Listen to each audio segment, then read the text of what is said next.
이것은 뭐 너무 허전해서 여러분들이 또 심심하실 줄 모릅니다만 이 한마디가 서구 사회를 발칵 뒤집어 놨잖아요. 이 페이지 보시면 여러분 신의 수 같다는 입장에 대한 설명이 뒤에 붙어 있죠. 하지만 이 또한 잘못된 견해라는 것이 불교의 입장이다.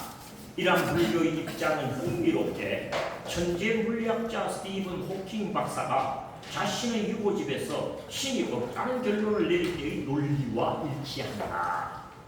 박사는 큰 문제에 대한 간단한 답변이라는 그 유고집에서 신은 없다. 한 존재가 전체 우주를 생성할 수 없기 때문이다. 이거 딱 한 줄 이유를 댑니다. 더 필요가 없어요. 결정적인 것은 한 방이면 끝나는 거야. 결정적 한 방. 이런 말 들어봤어요? 결정적 한 방. 이 결정적 한 방. 우리 부처님이 이 결정적 한 방을 날리신 거예요. 2600년 전에. 흥미로워요. 자, 이게 이제 분석을 하면 어떤 말이냐면 한 존재라는 말은 일자잖아요. 그죠? 근데 전체 우주라고 하는 것은 다자의 세상이거든. 응? 스티븐 호킹 박사의 입장은 뭐냐? 일자에서 다자가 나오는 일은 없다는 거야. 왜? 관찰되지 않으니까. 여러분 스티븐 호킹 박사의 이 과학적 업적을 아시죠? 빅뱅으로부터 시작해서 블랙홀까지 우주의 시작에서 끝까지와 관련된 모든 과학적 데이터를 다 확보한 전무후무한 학자입니다. 머리가 얼마나 좋은 줄 아세요? 수학 공식으로만 20페이지를 암산으로 진행하는 사람입니다. 이 사람. 예를 들어서 여러분들 우리는 말이라는 걸 하지만 과학자들은 수학이 말이잖아요. 그래서 예를 들어서 인테그랄 제로에서 x까지 sx 이꼬르 dx 이꼬르 시그마 n 이꼬르 제로부터 무한대까지 an승 플러스 1분의 an승 이꼬르 하면서 이렇게 갖고 칠판을 가득 세운다고 이 사람들이 그런 걸 갖다가 20페이지가 넘어가도 안 적고 머릿속으로 계산을 이어가. 우리는 우리나라 한국만도 20페이지 외우라면 외운다 못 외운다?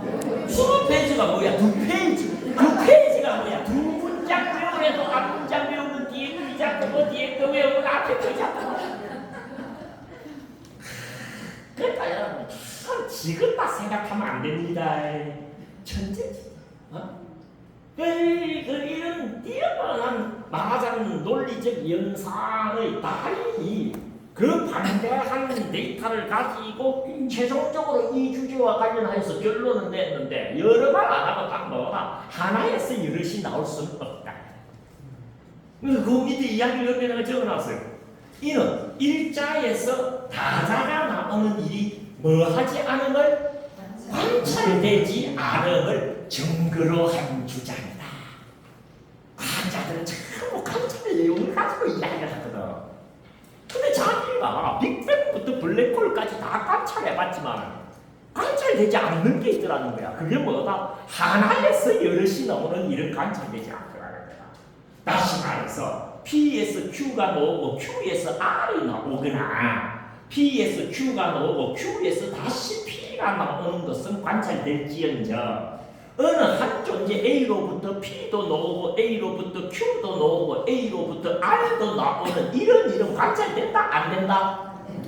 그런 것이 하나의 사례라도 관찰이 되면 뭐다? 한 존재가 여러 개를 만들었다. 그게 신이다라고 말하는 걸 논리에 붙일 수가 있지만 눈치고 봐도 그런 일이 세상에 관찰되지 않는데 어떻게 그런 존재가 다자의 세상을 만들었다라고 주장하냐. 이건 삐뚤어져도 말은 다르라고 딱 쳐버립니다.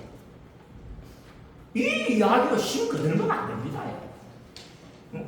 그래도 그들먹거리는 사람이 있어갖고 밑에 리처드 스윈번 이야기를 조금 했습니다만은 이건 뭐 오늘 우리 주제에 올릴 만한 그런 감량이 안 되니까 난 넘어갑니다.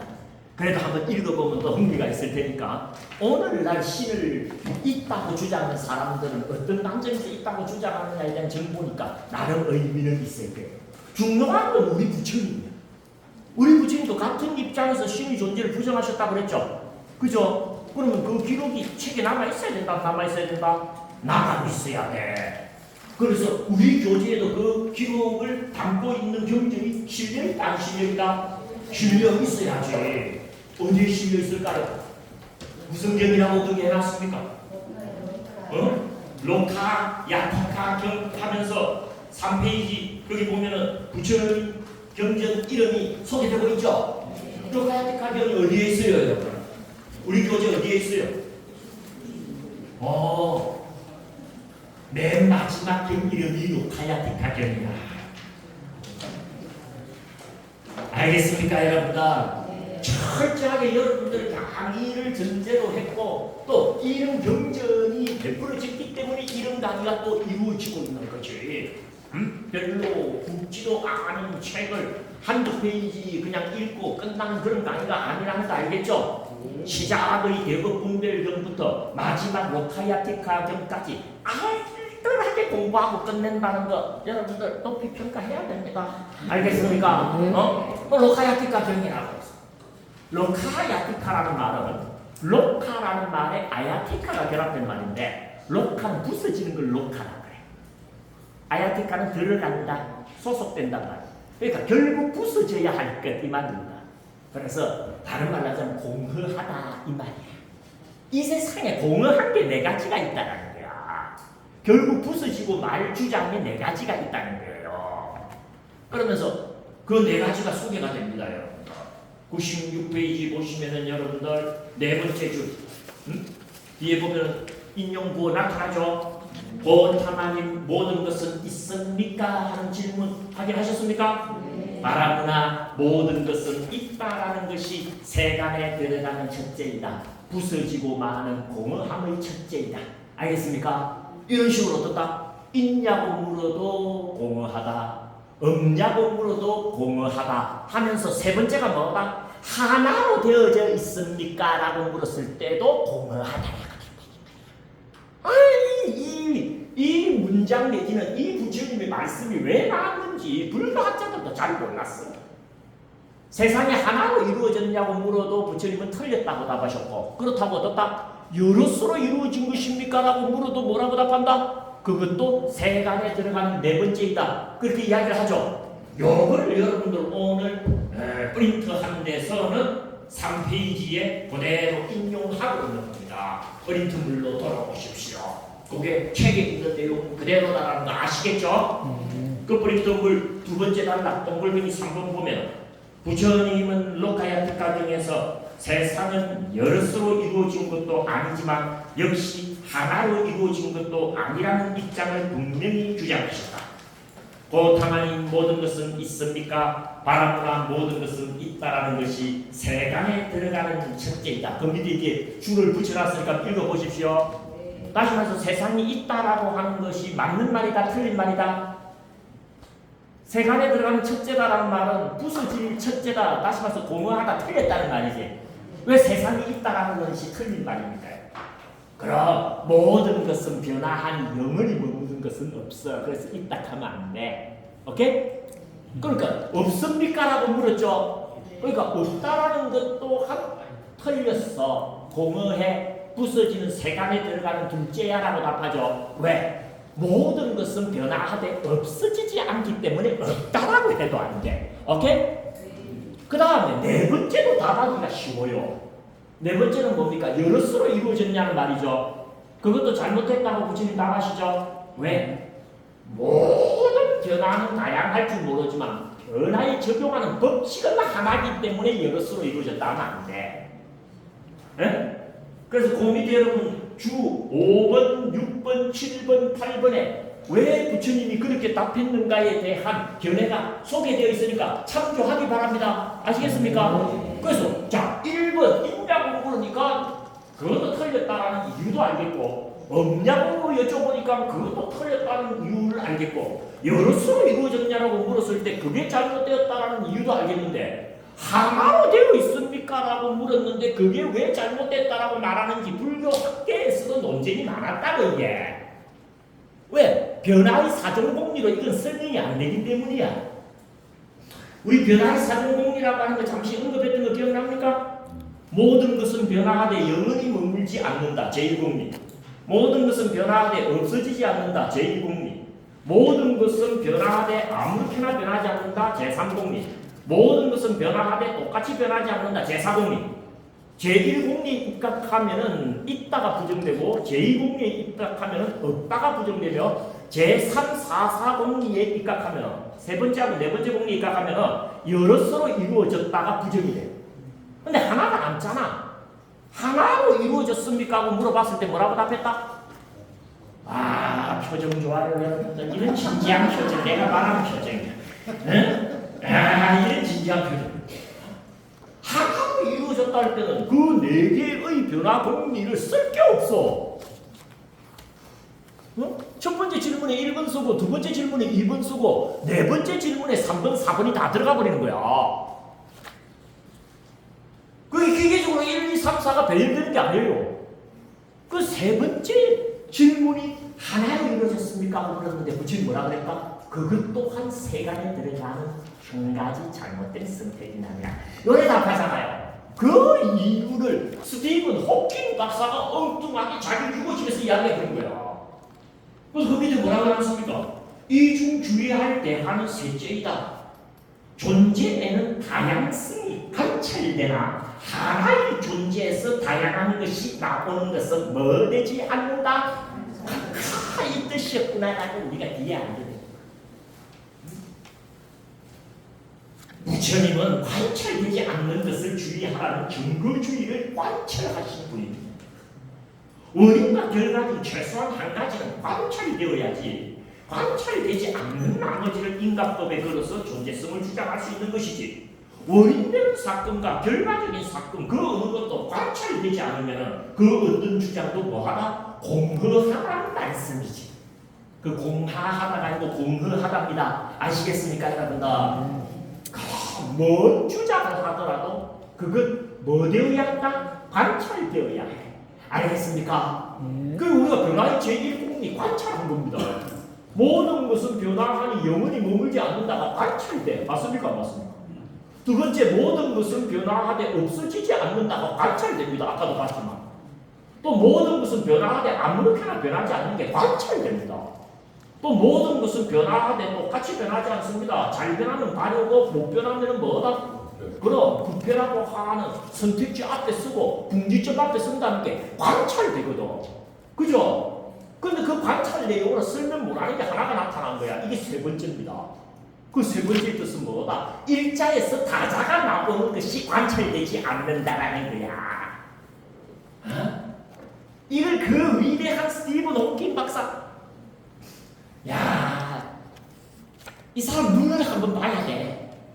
정말 그 파란 눈 속에 뭡니까? 우주가 담겨 있다는 느낌이 그냥 듭니다. 그 맑은 영혼으로 뭡니까? 물리적 우주의 시작에서 끝까지를 다 보잖아요. 그러고 내린 결론이 뭐다? 너 신신 그런데 신이 하지 마라. 왜? 하나에서 이것이 오는데 관찰되지 않는다. 여러분 다만 관찰 내용입니다. 어? 그래서 A에서 B가 나오고 B에서 C가 나오고 C에서 D가 나올지언정 어떤 Q에서 A도 나오고 어떤 Q에서 B도 나오고 어떤 Q에서 C도 나오는 일은 관찰된다 안 된다? 관찰되지 않으면 주장하지 마. 동급만 말해 하고 들어간다. 응? 진리론적의 법정은 증거만을 채택합니다. 본 것만 가지고도 할 말이 많은데 안 본 것까지 끼어들어 버리면은요 아무것도 못합니다 여러분들. 추측, 상상, 예측 이런 건 증거 앞에서 고개 숙여. 알겠죠 여러분들? 그래서 어떻습니까? 신은 존재하지 않는답니다. 이거 뒤집을 수 있으면 뒤집어 봐요. 뒤집을 때 어떻게 뒤집는다? 근거를 갖고 뒤집어야 돼. 무슨 근거? 하나에서 여럿이 놓은 사례를 하나라도 갖고 와서 이야기해야 돼. 관찰 대상의 영역이든 관찰 주체의 영역이든. 되겠습니까 여러분들? 어? 그러면 뭐다? 자, 무가 부정되었다는 건 뭐를 의미합니까? 어딘가에서 왔다 가는 소리라고 했죠? 1번, 무가 부정되었어. 그러니까 어딘가에서는 왔다 가는 소리. 그 어딘가가 2번 아니면 3번 아니면 4번인데 2번이 신인데 신은 없다 하고 또 부정이죠. 그러면 뭡니까? 3번 아니면 4번이요. 요렇게 접근하는 논리적 아이디어를 뭐라고 부른다? 이렇게 접근하는 아이디어, 이렇게 접근하는 논리 논증법을 뭐라고 부른다? 여러분들 오늘 프린트물 제목이 뭐라고 붙어 있어요? 그럼 기류 논증법이라 그러는 거야. 나만 있는 게 떡이면 먹은 거는 뭐다?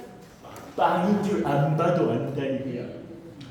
없는 게 아니면 있다는 소리고, 있는데 1번이 아니면 2번이거나 3번이거나 4번이고, 근데 2번도 아니면 뭐다? 3번 아니면 4번이고, 만약에 3번도 아니면 뭐다? 4번밖에. 야, 이렇게 되잖아.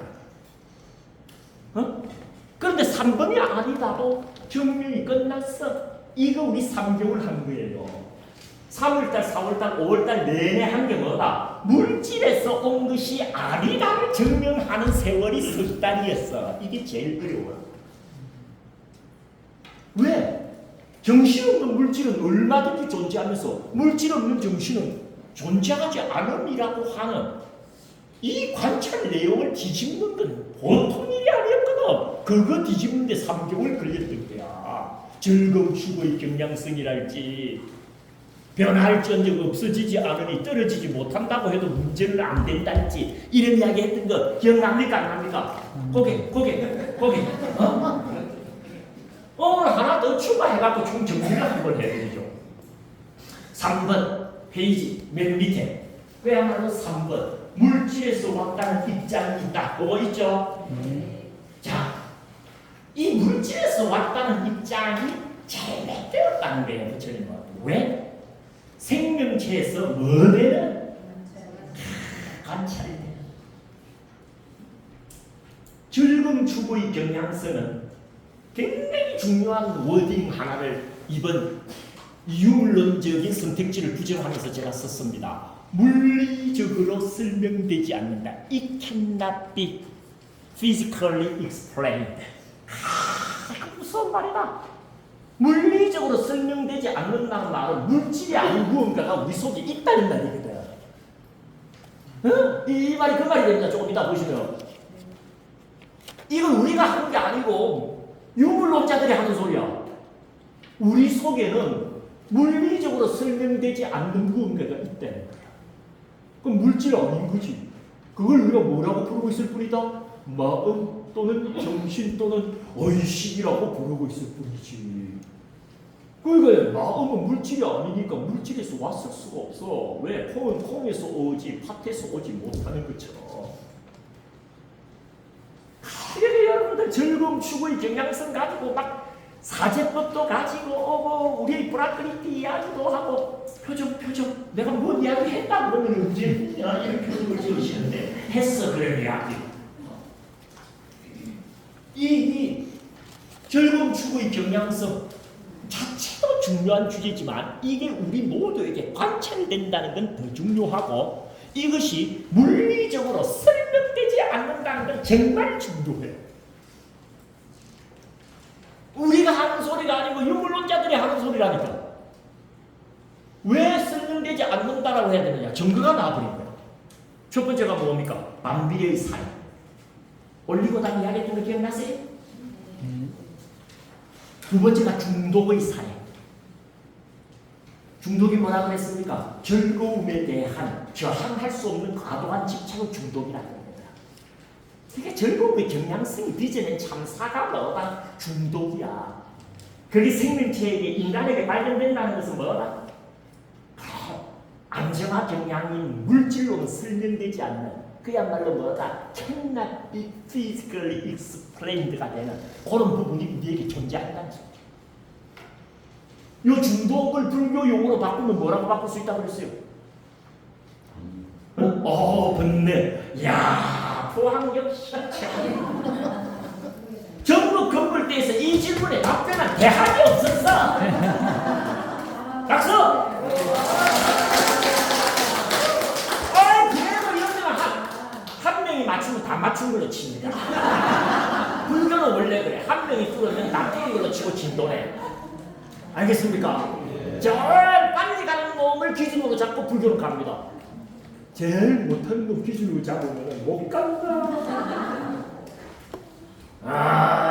중독을, 그 애딕션 중독을 불교용어로 하자면 번뇌라고 그러잖아. 번뇌에 대한 연구가 얼마나 활발해요. 번뇌가 뭡니까, 여러분들? 즐거움을 제대로 처리하지 못하는 심리적 컴플렉스가 번뇌야. 즐거움에 대한 욕구가 문제가 아닙니다. 부당한 욕구를 일으키고 부당한 방법으로 실현가 되는 게 문제다. 이런 이야기 했어요, 안 했어요? 그게 심리적으로 굳어져 버리면 그게 다 뭐다? 번뇌야. 그 번뇌 없애기가 쉽다, 어렵다? 어렵다. 얼마나 중독 환자 중독 치료하기가 어려운 것만큼 딱 떨어진다. 중독은 번뇌야. 그리고 결정적인 한 방이 오죠. 자살하는 것. 자살은 물리적으로 설명이 되지 않는 현상입니다. 자살. 그냥 버티면 유지가 되는데 쥐가 나서서 끊어버린다니까. 마음이라는 게. 그래서 이런 세 가지 사례가 뭐 되기 때문이다? 관찰되기 때문이다. 어떤 사례? 물리적으로. 그리고 또 하나 더 있어. 감각질이라는 사례가 있는데 이건 여러분들하고 공부 안 했습니다. 굉장히 중요한 사례가 하나 더 있어요. 우리 정신의 고유성을 이야기하는. 그리고 이 사례의 말하자면 파급력은 불교라는 종교의 정점인 지경바라밀다의 타타타 여기까지 가버립니다. 그래서 요거 이야기 때 신법화론 공부할 때에 이 콜리아 이야기 할 때, 그렇지만 오늘도 우리의 맥락 속에서 인용할 대목이 겹칩니다. 무슨 대목? 물리적으로 설명되지 않는다라는 표현이 여기도 겹치기 때문에 소개를 했어. 4페이지 동글뱅이 2번본 뭐라고 해놨습니까? 감각질도 물리적으로 설명되지 않는 한국이 낳은 세계적 심리 철학자인 김재근 박사의 인터뷰를 참고하자. 여러분들 심리 철학의 교과서를 쓴 사람이 한국 사람입니다. 영국 브라운 대학에서 동양인으로 처음으로 석좌 교수가 된 사람. 천재 철학자가 한국에서 또 한 명 났었어. 참 여기야 관련된 이야기도 진짜 흥미로운 에피소드가 많아요. 아까 우리가 2018년도 3월 18일 이야기다 14일 이야기를 했죠. 그럼 10년 전 2008년도 1월 2일 날 무슨 일이 있었는 줄 아세요? 이날이 대한민국이 경제적으로 그리고 정신사적인 차원에서도 세계에 인정받은 날입니다. 세계 철학자 대회가 서울에서 열렸어요. 전 세계 탑권에 드는 철학자들이 대한민국을 다 방문한 날입니다. 그래서 한국에서 철학자 대회를 했어. 우리 같은 철학자들에게 있어서는 정말 영광스러운 날이에요. 말하자면 큰 잔치, 철학의 제일 큰 잔치를 우리가 주도했다. 그때 좌장으로 오신 분이 이 김재근 박사입니다. 세계적인 학자. 이분이 유물론자입니다. 정신이라는 거, 그거 물질이야라고 주장하는 사람이야. 근데 이분이 부처님의 주장 앞에 일종의 백기투항을 한 문건이 여기 소개되니까 한번 보실래요? 그분의 인터뷰를 참조하자.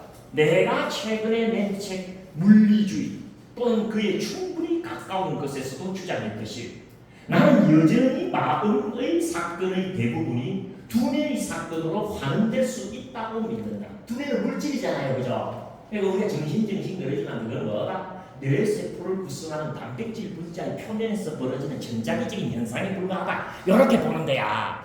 그렇게 해석하면 다 해석이 된다는 거야. 물론이지 뭐. 그런데 다만 한 가지 예외 사항을 인정한다. 그것은 감각 또는 의식의 영역이다. 지금 해서 우리가 앞정에 발이 딱 찔리게 되면 따끔해요, 안 따끔해요? 그죠? 요거에 따끔하다는 감각이잖아요. 요게 정신의 고유성을 우리에게 증명하는 유일한 증거가 될 줄 누가 알았어? 아무리 잘 만든 AI 슈퍼 컴퓨터 휴머노이드도 앞정에 찔렸을 때 어떻다? 아프다라고 하는 흉내는 낼 수 있어도 진짜 아프지는 않아. 물질은 죽었다 깨도 감각을 생성하지 못합니다. 근데 생명체는 아무리 낮은 수준의 생명체도 뭐다? 싫고 좋고 아프고 고통하고 행복하고 이걸 다 감각해내는 거야. 요새 계산하는 거 가지고 의식의 특징으로 안 잡습니다. 컴퓨터가 계산 더 잘해. 근데 뭐다? 아무리 컴퓨터를 잘 조작하고 물질론적으로 절정의 물질 집합체를 만들어도 뭐다? 감각을 생성해내지는 못한다는 게 물리적으로 증명이 되고 있는 거야. 근데 우리는 너무 쉽게 감각을 느낍니다. 맞아요, 안 맞아요? 내가 한번 느껴볼게요.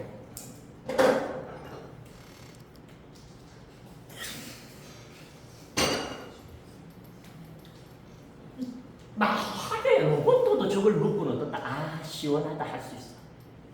알고리즘은 그렇게 입력이 돼 있어. 그러나 진짜 시원한 거는 못 느껴. 근데 나는 아무 말 안 해도 어떻다? 참 시원했어요.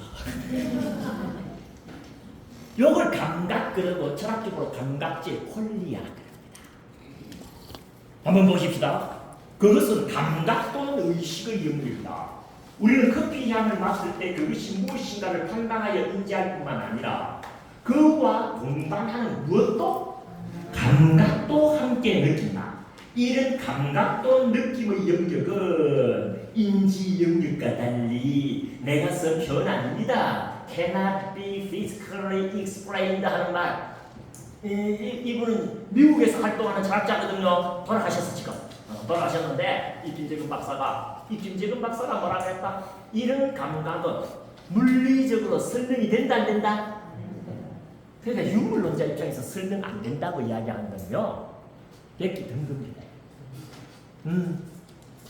중요한 지점입니다. 이처럼 물리적으로 설명되지 않는 부분이 생명체에서 뭐 되고 있으면 관찰되고 있으면 그 자체로 비물질적인 마음의 고유성을 입증하는 것이다. 따라서 마음은 물질에서 온 것이 아니다. 땅땅땅. 콩은 콩에서 오지 팥에서 오지 않는 것처럼. 그저 콩 심은데 콩 나고 팥 심은데 팥 나지 콩 심은데 팥 나지 않는 것처럼. 그거 좋지 어떻습니까 여러분? 없다가 아니니 있으면 틀림없는데 신도 아니고 뭐도 아니다 물질도 아니다. 그럼 남은 것은 뭐뿐이야? 마음밖에. 그러니까 우리가 기억이 안 나니까 마음이 마음에서 왔는지 정색을 통과하지 못하니까 증거가 없어. 직접 증거가 죽어보지 못했으니까 다음 생까지 연결되는지도 증거가 없어. 그래서 직접 증명은 못하는데 어떻습니까? 답들을 주면 해당되는 답이 하나도 없으니까 남은 게 뭐다? 남아있는 게 뜻뿐이니까 뜻다 먹은 건 뭐다? 아무 것처럼. 알겠습니까? 기윤론정법이 제대로 작동하는 지점이 이 지점. 그래서 여러분들 4번 뭐라고 해놨습니까? 그러면 마음은 어디서 온 것이다? 마음에서 온 것이다. 이건 뒤집을 수 있으면 뒤집어봐요. 그런데 중요한 것은 뒤집으려면 근거를 갖고 뒤집어야 됩니다. 그게 아니다라는 구체적인 사례를 관찰해야지 뒤집을 수 있다는 걸 잊지 마시길 바래. 알겠습니까? 여기서 기윤론정법이 작동한다. 곧 1번 무에서 온 것은 아니니 2번 어디에선가 온 것이다. 맞죠? 그런데 신도 아니고 물질도 아니니 남은 것은 뭐뿐이다? 마음뿐이다. 자, 또 원래 2번으로 넘어가시다. 곧 남은 것은 마음뿐이니 마음은 어디서 왔다라고 해야 된다? 마음에서 나온 것이라고 할 만하다. 이제부터 일사천리로 달립니다. 그럴 때 앞의 마음 일은 무엇이고 뒤의 마음 이는 또 무엇인가? 그렇다. 마음 일은 지금 마음이고 마음 이는 이전 마음, 곧 과거 마음 아니겠는가? 시간이 졸지에 개입된 걸 놓치면 안 됩니다. 과거 그러면서. 과거라는 시간은 졸지에 미래라는 시간과 상대론적으로 세트를 이룬단 말이야. 그래서 어떤 이야기가 곧 이어서 파격적으로 제시되느냐? 그러면 당연히 마음은 마음에서 나온 것이라는 진술은 당연히 잘 보세요. 현재의 마음은 과거의 마음에서 나온 것이라는 진술로 구체화된다. 이 연결고리에 하자가 있는지 없는지 잘 봐야 됩니다. 응? 나는 여러분들을 굳이 설득할 필요가 있다 없다? 없어. 잘 생각해 보세요. 하면 되면 안 되면 우리는 믿으라 소리는 안 한다. 생각해봐라고 이렇게밖에 더 말하겠냐고. 맞죠? 마음이 마음에서 난다는 말은 뭡니까?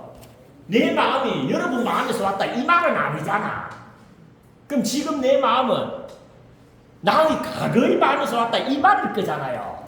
그러니까 현재의 마음은 어디서 왔다? 과거의 마음에서 왔다고 말할 수밖에. 그 과거의 마음을 소급하면 어디까지 가느냐의 문제가 나오는 거야. 어? 오늘의 마음은 어제의 마음에서 왔다. 어제의 마음은 그제의 마음에서 왔다. 그제의 마음은 그 전달에서 왔다. 그 전달에서 왔다. 그 전해에서 왔다. 그 전 10년에서 왔다. 자꾸 소급이 되겠죠? 이게 어디까지 가? 관찰 가능한 범위 속에서는 어디까지 가? 이 생 시작할 때 출발점의 마음부터 시작할 수가 있잖아. 맞아요. 맞죠? 오늘의 마음은 어제 오고, 어제의 마음은 그제에서 오고, 이런 식으로 무한 소급하다 보면 이 생 출발점 첫 찰나의 마음에서 그 다음 마음, 그 다음 마음, 그 다음 마음에가 오늘까지 왔다. 이렇게 된 거잖아. 여기까지는 됩니까? 자, 이제 은산책을 한 번만 뚫어버리면 돼. 그러면 이 생을 시작할 때의 출발점의 마음, 이 마음은 어디서 왔을까? 질문해야 된다, 해야 된다. 여기에 지금까지 우리의 논의가 아주 스트라이트처럼 강한 빛을 발휘하던데.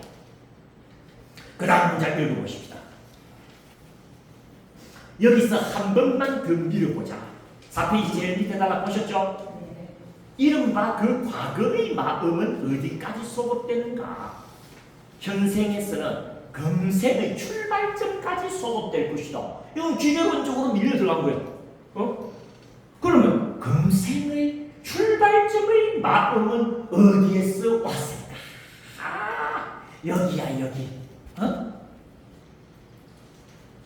사실 마음이 마음에서 오는 걸 갖다가 우리의 금생 현실에서 증명하는 건 어렵지가 않아요. 우리가 관찰하는 내용입니다. 중요한 것은 뭐다? 이 생 출발점의 마음이 어디서 왔느냐? 그거잖아. 맞아요.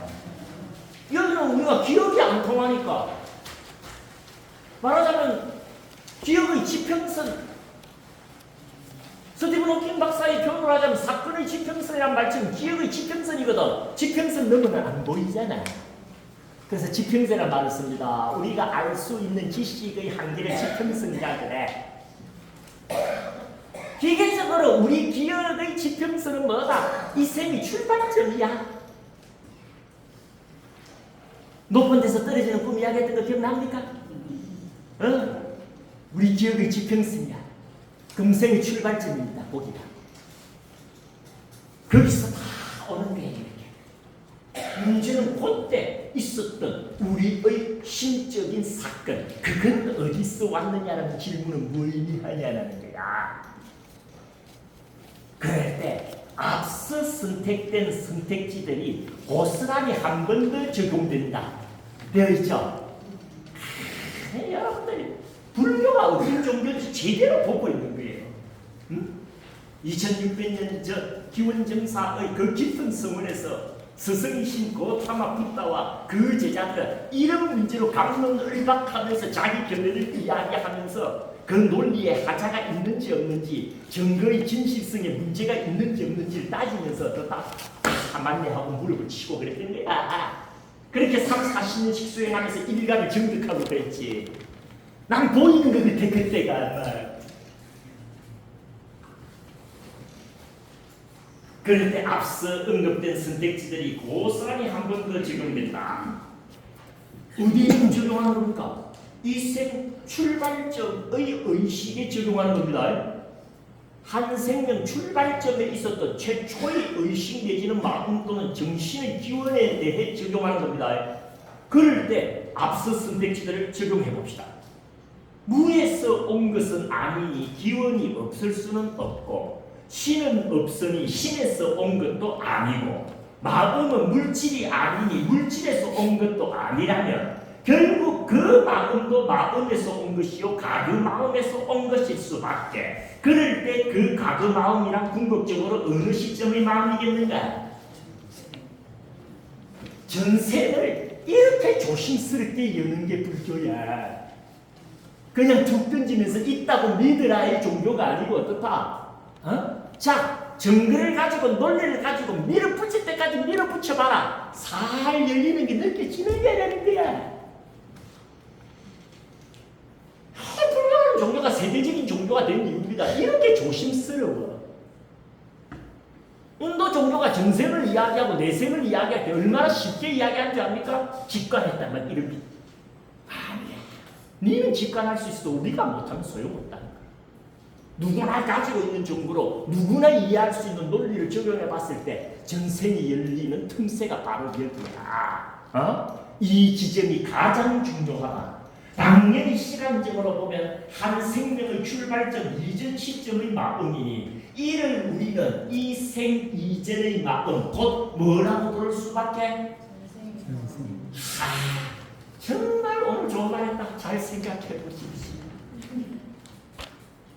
이처럼 전생의 마음이 있으려면 전생이 존재해야 하고, 맞죠?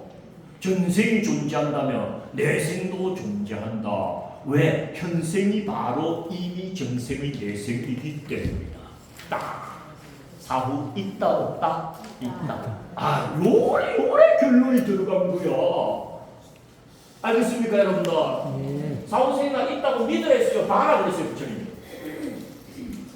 대어풍결경에서 정견할 때 견자가 믿을 견자야, 볼 견자야?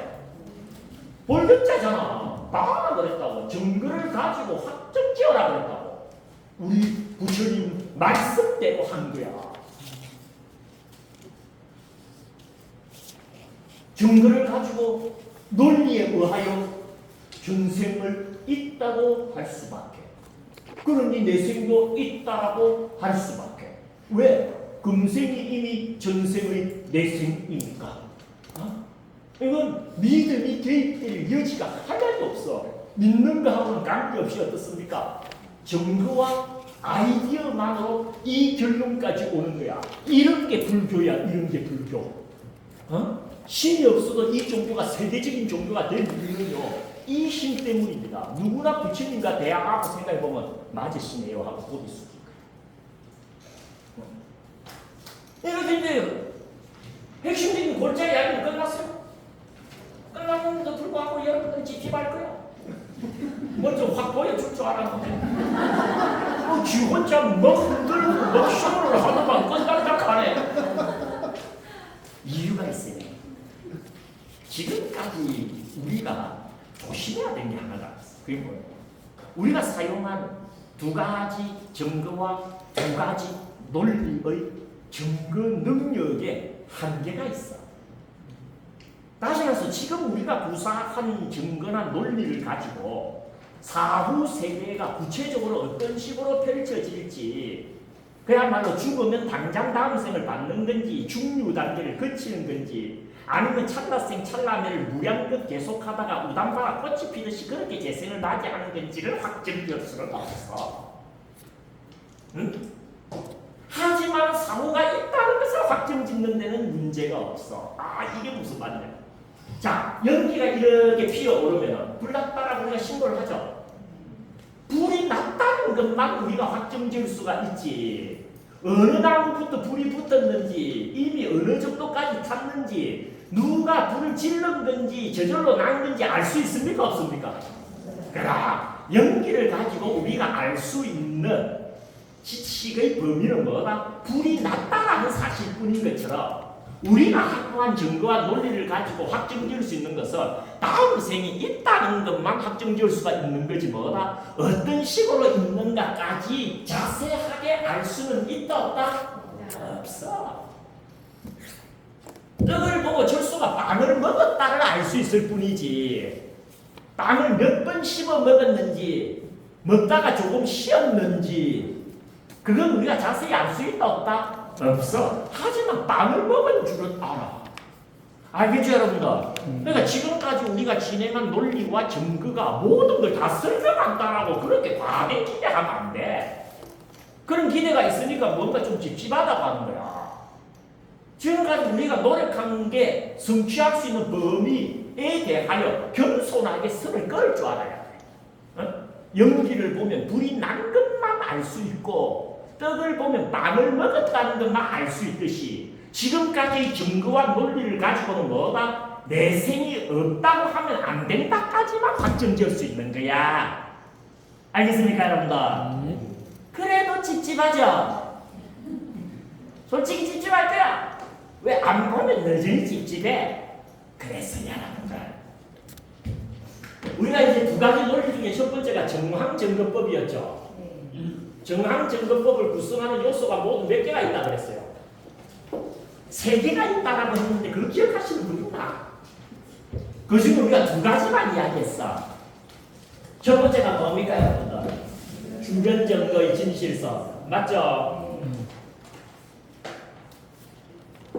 참고로 오늘은 종간 다시 말해서 제 시간에 돌아간다라고 하는 그런 쓸데없는 생각을 하지 마시고 나는 이미 돌아갈 표를 끊지를 안 했어.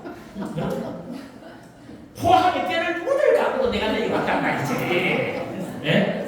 그래서 오늘 할 이야기 있는 한에는 다 하고 간다 하고 간다?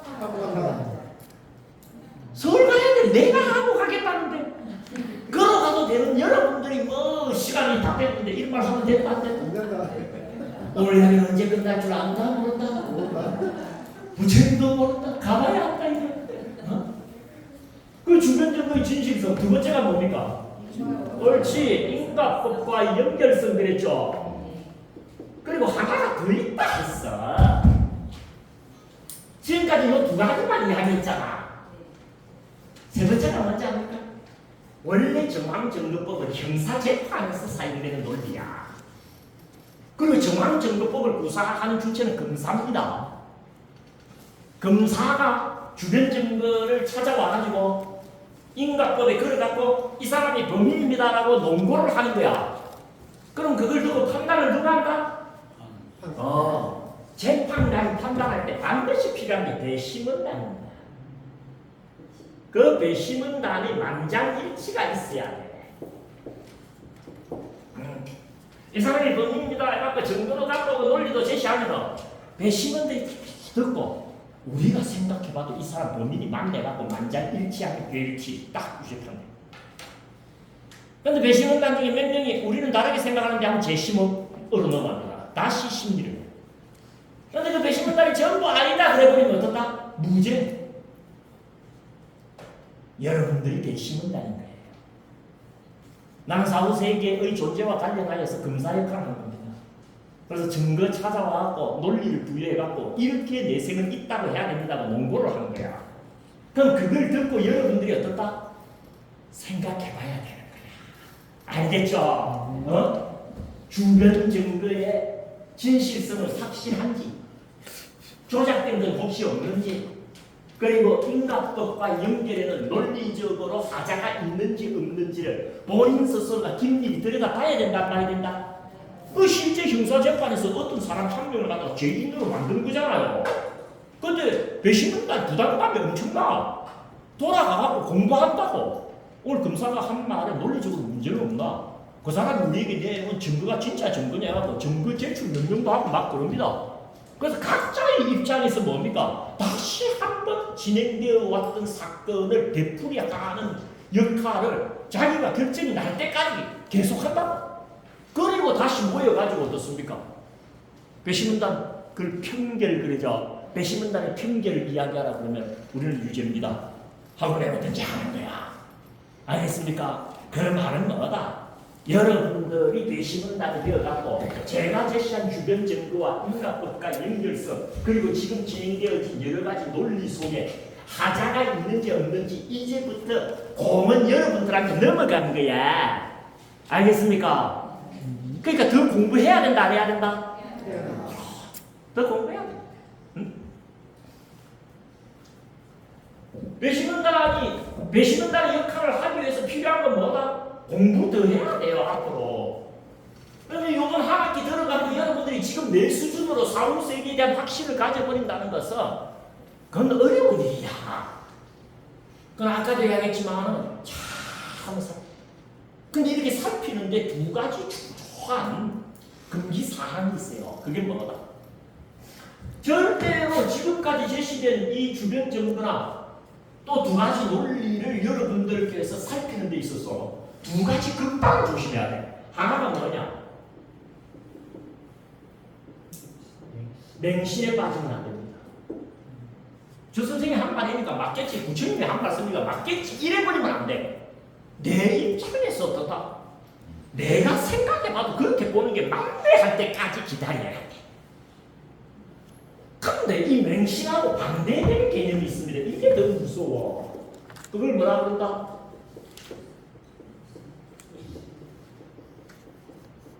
의귀라 그래. 의귀. 의심생암기라는 말이 오는데 의심은 귀신을 만든다라고 하는 중국 고사에서 나온 용어입니다. 무조건 의심하는 버릇을 가지면 안 돼. 왜? 시간도 얼마나 안다고 내지는 뭐다? 무조건 아니야 이러면 된다 안 된다? 그때 또 그런 사람이 있어. 의심이 무섭습니다 여러분들. 예를 들어서 의부증 이런 것도 의기에 걸렸다 그러거든. 그 남편을 한번 의심하기 시작하면 어떻습니까? 어느 날 일찍 들어오면 눈치챘나? 이럴거든. 그리고 늦게 들어오면 오늘 또 먼지 탈라고 출장 간다 그러면 아니 작정하고 저지르네 이런다. 아니 일찍 끝나서 일찍 왔고 늦게 끝나서 늦게 왔고 출장 가야 돼서 출장 가는데 의심을 하게 되면 뭐다? 눈치채는 것도 귀신 들린 거하고 의심하는 거하고 똑같다는 거예요. 근데 여러분 맹신과 의기의 교집합이 있어요. 뭘 보고 맹신이라고 하는 겁니까? 근거 없이 믿으면 맹신이요 근거 없이 의심하면 의기에 걸렸다 그러는 거예요. 그러니까 내가 지금까지 여러분들에게 제시한 주변 정보와 인각법과의 연결성을 논리적으로 이야기한 것과 관련하여서 여러분들이 이제 받아들일지 말아야 될지를 판단해야 되잖아요. 판단할 때는 뭐다? 뒤집고 싶으면 뒤집을 수 있는 결정적인 근거를 갖고 뒤집어야지 결정적인 근거가 나오기 전까지는 지금까지의 논리와 증거는 유효하다는 걸 알아야 돼. 알겠습니까? 일단 내가 주장을 한 거야. 그걸 받아들일지 안 받아들일지는 근거를 가지고 역시 판단하는 거야. 그 근거가 뭡니까? 증거지. 증거는 어디서 옵니까? 관찰에서 오는 거예요. 알겠습니까 여러분들? 네. 그래서 여러분들 앞으로 제가 제시한 이와 같은 정보와 관련하여서 받아들일 만한지 받아들일 만하지 않은지를 뭐다? 여러분 스스로가 이제부터 살펴야 돼요. 그런 이제 시간이 주어지는 거죠. 불교는 공부하게 하는 공부입니다. 알겠습니까? 불교 공부하러 가면 공부하게 만들어요. 여러분 저건 이제 공부를 해야 돼요. 그래서 여러분들께 근거 없이는 믿지도 말고 근거 없이는 의심도 하지 말라라고 하는 이 자세를 제안하면서 그런 균형 잡힌 자세에서 어떻다? 성숙한 배심원단의 역할을 충실히 한번 수행해 보신다면 이번 학기 강의가 우리에게 주는 의미는 불교라는 종교의 출발점으로서는 어떻다? 더 할 말이 없는 정보 가치를 가진 거다라고 잡혀지고 됐어요. 아시겠죠? 그래서 이제 웬만한 거 끝내고 이제 끝나는 지점에서는 시작했던 출발점으로 돌아가야 되겠죠? 그 출발점이 뭡니까? 대업분별경이었어. 그죠? 대업분별경의 이야기는 뭡니까? 한마디로 살아서 선업을 실천하고 죽을 때 경전을 확보하라. 이거였단 말이야. 맞습니까? 맞습니까? 그리고 우리가 핵심적으로 다루었던 주제는 뭐다? 정견 확보와 관련된 이야기를 지금 넉 달째 끌어오고 있었다는 거지. 맞습니까? 맞습니까? 그죠? 대업분별경 대단합니다. 어떻게 우리가 살아야 되는가와 관련하여서 저렇게 한마디로 지침을 줄 수가 있다는 말입니다. 살아서는 뭐 해라? 선업을 실천하고 죽을 때는 뭐 하자? 정견을 확보하자. 그래서 한마디만 더 붙이고 이제 끝내. 죽을 때 정견을 확보하라 그러죠. 쉽게 말해서 사후세가 있다는 것을 여러분들이 받아들일 수 있는 지점까지 가야지 되는 거잖아요. 맞습니까? 안 맞습니까? 그걸 받아들이는데 제가 여러분들께 제공한 정보 정도를 충분히 활용하라. 이 뜻이 이 강의를 말하자면 취지였을 수가 있는 거거든. 그런 목적을 성취하는데 두 가지 방법이 있어. 하나가 뭐다? 영불정진입니다. 영불해야 됩니다. 영불. 죽을 때 정전을 확보하는데 영불이 꼭 필요해. 죽을 때 여러분들 정전을 확보하라고 하는 말은 죽을 때 맑은 정신으로 죽으라는 말을 배경에 두고 있는 거야. 아까도 이야기했지만 여러분들 심리적 부전 상태인 마야를 거치고 선망 단계인 딜리리움을 거치고 ND까지 들어가게 되면 정신줄 놓고 들어가는데 무슨 정전을 해? 그럼 마야 단계, 선망 단계, 임사, 경험 단계를 맑은 정신으로 통과할 수 있는 내공이 없으면 정전도 뭐도 필요가 없어. 맞아요, 안 맞아요? 그래서 살아서 평소에 뭐다? 연불 열심히 해야 된다, 해야 된다? 해야 된다. 왜? 연불한테 염자가 무슨 염자라고 내가 늘 이야기했습니까? 어? 이거 무슨 염자야? 생각이요. 이거 여러분들 생각력하고 그냥 집어치우면 안 됩니다. 무슨 산자입니까? 생각성. 무슨 산자입니까? 생각성. 그럼 이것도 생각이고 이것도 생각이고 이것도 생각이고 그렇게 애매모호해갖고 연불의 뜻을 제대로 알긴 알겠어요? 같은 생각이라도 같은 생각이 아닌 거야. 그 생각이라고 하는 프로세스의 흐름 속에서 요 부분을 영이라고 그러고 요 부분은 사이라 그러고 요 부분은 사라고 딱딱 끊어둔 거야. 지금. 그러면 그 많은 생각의 흐름 속에서 영은 어떤 생각이냐라는 거야.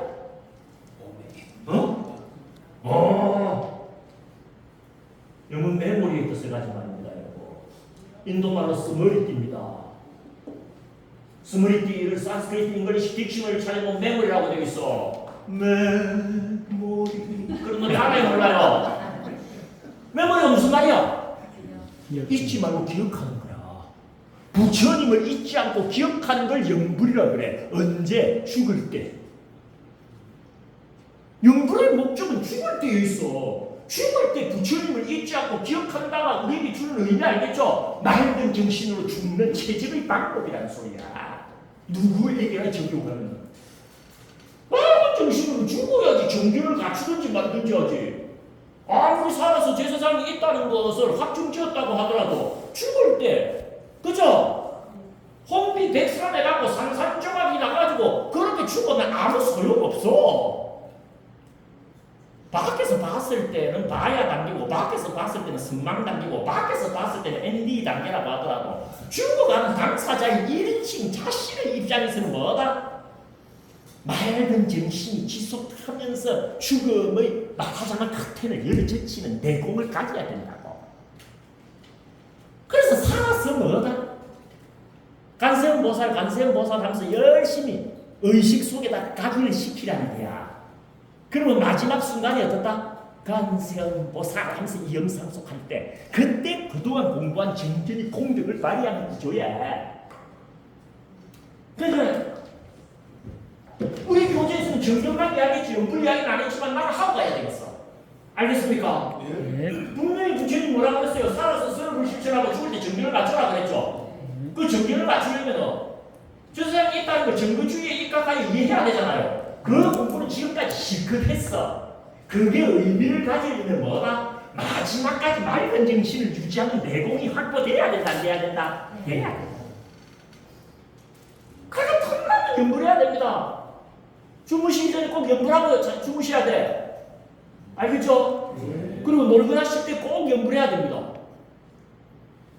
그리고 열심히 연불하다 보면 마지막 죽는 순간에 내가 부처님을 잊지 않고 기억하겠다는 것을 자기 스스로가 자각하는 임계점의 말하자면 경지가 나타나. 근데 여러분들 죽을 때 부처님 잊지 않고 기억할 것 같아? 아니면은 가봐야 할 것 같아?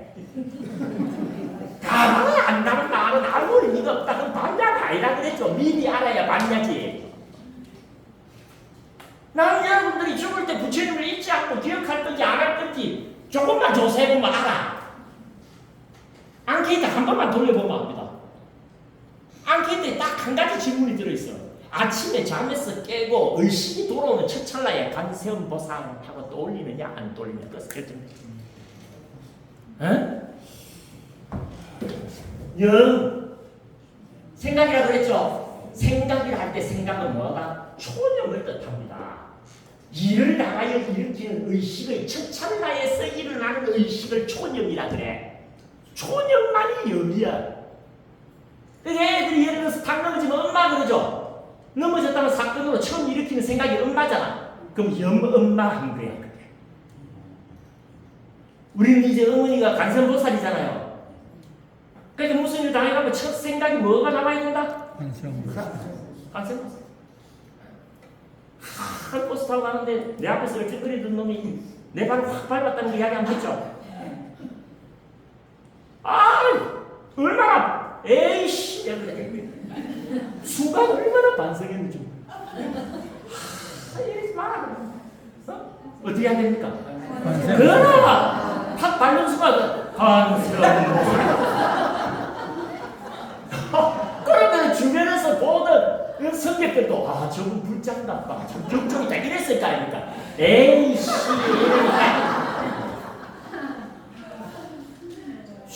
그 사람도 미안한데 말에 눈이 있나 뭐 말이 이러네 이게.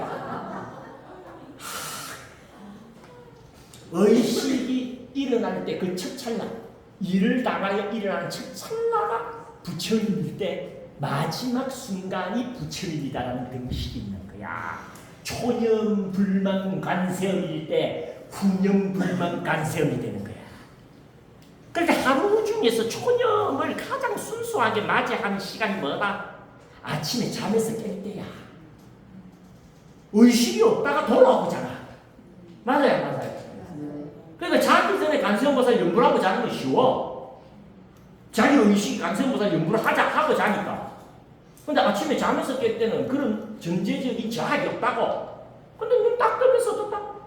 제일 먼저 눈을 뜨자 돌아오는 첫 번째 의식이 떴다. 간세음보살. 이게 딱 되는 사람은 이때 연구를 통하여 맑은 정신의 장음을 받는 경전이 가능하다라고 하는 아주 중요한 단서를 하나 얻게 된다. 오늘 아침에 눈 뜨면서 간세음보살 한 사람? 옳지.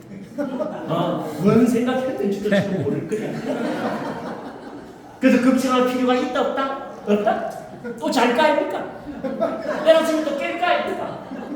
안 깰 사람 손 들어봐. 부조 또 내고 갈게. 알겠죠?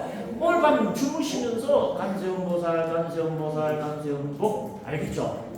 그러면서 내일 아침 눈 뜨면서 간세음보살 거룩한 5글자를 외우면서 아침에 깨어났으면 참 따라옵니다. 이런 마음 가지고 또 잠에 드는 거야. 그리고 내가 지금 잠에서 딱 깰 때 딱 간세음보살 하고 깰 수만 있으면 진성불자야.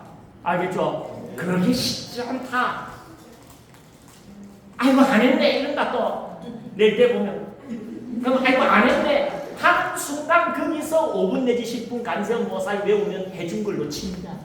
알겠습니까? 한 걸로 쳐준다. 그렇게라도 해갖고 기억고 아침에 첫눈 뜰 때 사건을 당하여 돌아오는 일어나는 의식의 첫 찰나가 뭐 해야 된다? 간세음보살. 요걸 보고 연구를 한다 그러는 거야. 그래서 평소에 정진도 하고 연구를 하는 기회가 주어지는 안거 시절에도 놓치지 말고 해라는 게 뭐다? 갈 때 잘 가야 된다. 엔메이 굿 아레스 굿이야. 끝이 좋아야 다 좋아요. 저할 때 정진을 갖추고 죽어야 된다니까. 왜? 있어. 암만 서럽을 지어도 죽을 때 정견을 갖추지 못하면 악취에 떨어지는 일이 이상하지 않다라고 이야기한 게 뭐다? 대업분별경이었잖아. 알겠죠? 네. 그리고 경전 공부 꼭 해라. 아직 내 이야기가 완전히 안 들어왔잖아요. 경전 속에서 여러분들 걸로 만드는 수없는 부처님의 법문이 정보로서 서려져 있잖아. 알겠죠? 이 죽는 순간까지 경전 공부해야 됩니다. 그렇게 해가지고 조금이라도 더 확보한 나만의 정보가 차곡차곡 쌓이면서 뭐다? 여러분 살아서 쓰는 걸 신청하고 정말 죽을 때 정견의 주인공이 되는 영광스러운 불자가 될 수가 있는 거예요. 대어분별경에 씌워져 있는 네 종류의 사람 중에서 바람직한 사람은 세 번째 사람입니다. 바로 그 경문 같이 읽으면서 이번 한 학기 강의를 마무리 지으면은 막 경전 공부한 공덕도 있으리라 생각이 돼요. 그래서 다행히도 끝날 것 같은 분위기니까. 아, 처음에 진짜 안 가려고 그랬어. 안 가려고 했는데. 또 그럴 수가 없고. 자, 여러분들 교재 몇 페이지를 보시느냐? 9페이지. 한 학기 공부한 걸 가지고 9페이지 동글뱅이 3번 한번 읽어보면요. 이제 싹 다르게 보일 거야. 첫 읽었을 때 하고. 9페이지 세 번째 단락 동글뱅이 3번 보셨습니까? 네. 같이 읽어봅니다. 시작. 다시 안 한다야. 한때 어떤 사람은 살생을 멀리하거나 훔치는 짓을 멀리하거나 내지 정견을 지녔는데 몸이 부서져 죽은 뒤에 선취 또는 천상에 재생했다. 이 경우 그는 그때의 업 때문에 그런 곳에 재생했거나 또는 그 이전에 절복음을 받게 하는 선한 업을 행했거나 또는 그 뒤에 절복음을 받게 하는 선한 법을 행했거나 또는 죽을 때에 정결을 갖추고 지녔던 자이다. 그것 때문에 그는 몸이 부서져 죽은 뒤에 선취 또는 천상에 재생한 것이다. 요컨대 그때 살생을 멀리하거나 훔치는 짓을 멀리하거나 내지 정결을 지닌 것은 그 생 또는 그 이후의 어느 시기에 그 좋은 가부를 받게 된다. 알겠죠, 여러분들? 누가 볼 때도 선업을 실천하고 그 사람 보기 전에도 선업을 실천하고 그 사람 보고 난 뒤에도 선업을 실천하며 틈틈이 연불하고 경전 공부한 정진의 공덕으로 죽을 때 정견마저 확보하면서 크게 모든 마지막을 원만하고 장엄하게 마무리 지을 수 있는 그런 진성불자가 바로 여러분들이 되기를 막 바라마지 않으면서 이번 학기 강의를 모두 마치도록 하겠습니다.